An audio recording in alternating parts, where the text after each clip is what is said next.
Is Fernando Alonso the most unlucky driver on the grid? After a season-best qualifying performance in Imola, Fernando Alonso, the two-time world champion, lined up 5th on the grid. Maybe, just maybe, this was his chance to fully score his first points in a season that has been devastatingly and shockingly poor up to this point. He got off the line well, sticking behind George Russell and Lando Norris, who were sitting in 3rd and 4th respectively. However, by lap 12, the chaos began. After a wave of pit stops that included Fernando Alonso, Esteban Ocon retired due to a mechanical failure, triggering a virtual safety car, giving those who hadn't boxed yet a massive overcut advantage. Alonso, he was hung out to dry. He began to slide backwards and backwards and backwards as cars on fresher rubber picked him off one by one. Then, late in the race, another safety car. He swapped the worn hards for fresh mediums, but it still wasn't enough. P11, once again, out of the points. Then came the gut punch. Fernando came onto the team radio and said, "I am the unluckiest effing driver in the world." You could literally hear the heartbreak in his voice. So, does Fernando Alonso have a point? Or do we make our own luck? Let's find out. Looking over this year, has he been unlucky? And if he has he been more unlucky than the rest of the field? He has no points. Does that really sum up the whole story? His season has been riddled with incidents, and how many are his fault and how many are not? Well, in Australia he qualified in an adequate P12, close enough for a shot at points for his first race of the 2025 season. However, he pushed out hard onto the curb during the race in a wet-soaked Grand Prix and did a 180-degree spin straight into the wall, costing him a potential point in the championship. A crash he termed as unlucky. However, I would put this one down as 50-50. In China, he unfortunately had a DNF due to a different brake duct setup to his teammate Lance Stroll. That one is definitely not his fault. In Japan, he had a relatively clean weekend despite a weird spin into the gravel during practice. He finished P11, once again missing out on a point.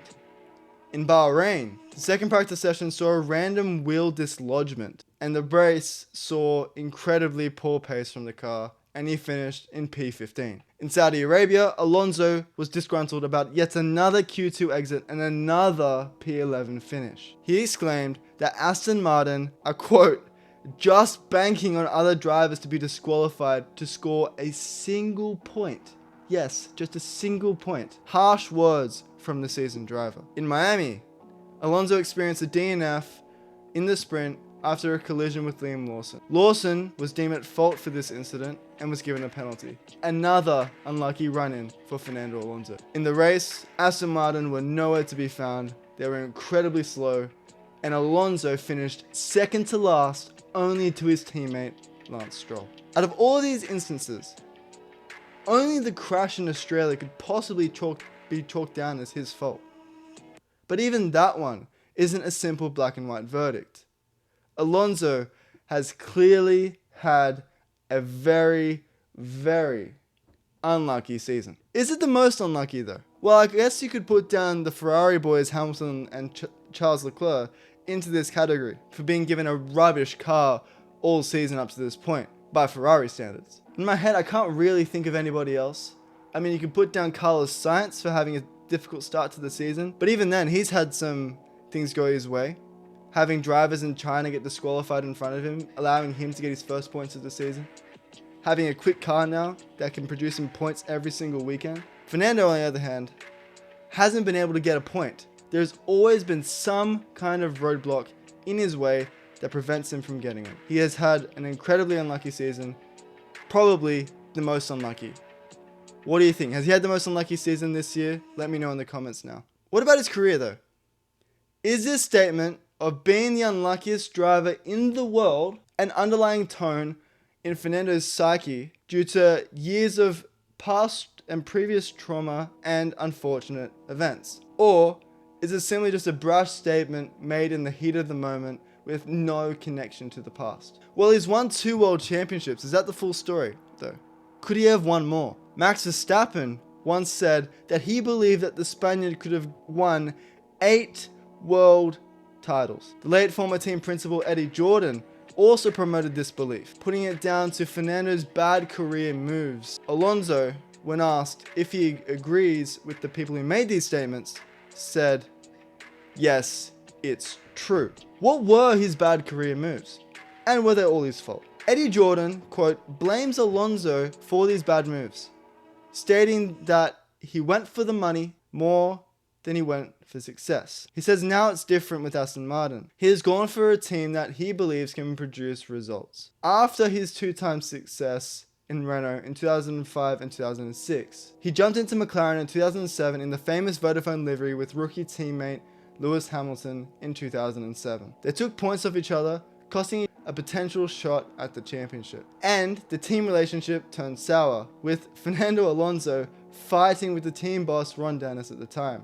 So, Alonso jumped ship, despite having a car that could win the championship. In 2008, he went back to Renault. They were falling back and had shown no signs of future potential. Seemingly, an emotional decision cost him 2 potential winning seasons. He moved to Ferrari, giving him a competitive car once again, coming devastatingly close to winning the driver's title in 2010 and 2012, only losing out to the German Sebastian Vettel in the Red Bull. He would leave Ferrari, disgruntled again, in 2014, making his worst decision yet, going to a McLaren who just entered a Honda partnership era, who were a shadow of their former selves.